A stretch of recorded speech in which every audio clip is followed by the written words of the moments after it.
Hello, everyone. This is the Abundance Oracle, and today I thought I'd just have a fast little chat with you about different types of income you can earn. Um, if you hear some jingle in the background, it's just my little doggy Katie. Uh, First type of income is income that you trade your life away for, your working time for. And that's what the general population does in the United States. You were told, oh, if you go to college, you can get a higher paying job and you can still work your life away, trade your trade your time and energy for money. Okay, then there's a second type of income, which is capital gains. Oh, let me go back. So you pay taxes on any income you make as a worker. Okay, second type is capital gains. So let's say you buy an asset, you buy something, and that something you buy goes up in value, and then you sell it. For example, like a building or a business or a big fleet of trucks or something. Those are called assets, and you can have capital gains or capital losses with those.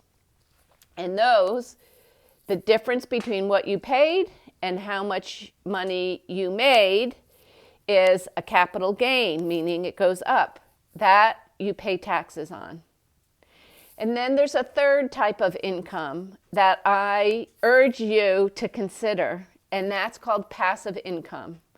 That is if you have an asset that doesn't take a lot of work, but that you will gain income for yourself without having to do much work. A lot of people nowadays, they do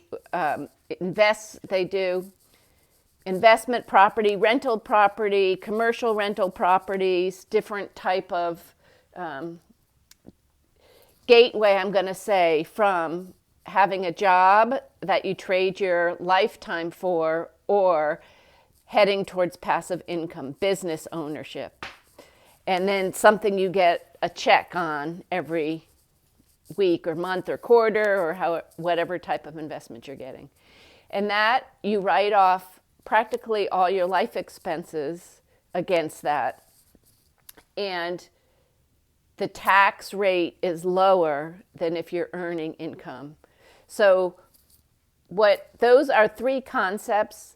I suggest you look into Robert Kiyosaki. He's not paying me for this. A long time ago in my 20s, I read his book. It was very informative. I was lucky to have parents that also invested in real estate, so I learned a lot and how to do that. You want to go through Katie here? No? And it's called Rich Dad, Poor Dad is his book.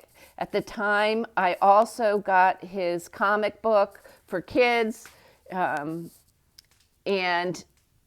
I don't know if he still produces that or not. And then I also, instead of Monopoly, or in addition to Monopoly, we all played Cash Flow. I think it's Cash Flow for Kids was the board game. It's a very fabulous board game. It does take a little while to learn it because you need to know what particular financial concepts there are.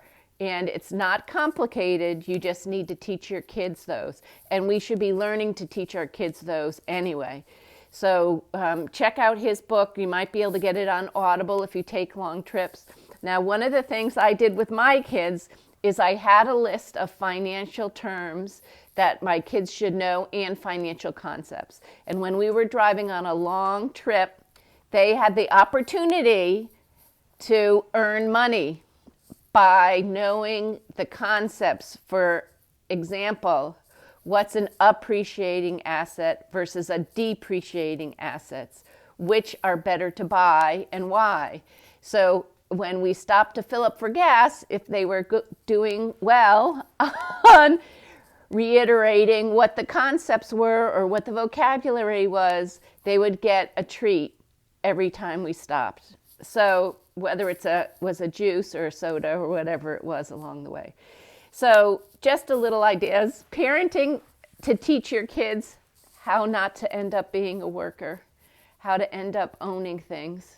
And you start out very young goals on the wall, teaching them what compounding interest does when you invest. Is it better to have a loan or not have a loan on your assets? And that depends. Those are more concepts. So as time goes on, we'll keep discussing these concepts and information I'll pass on to you. All right, this is the Abundance Oracle. Have a wonderful, wonderful day. Big hugs to you and your family. Bye.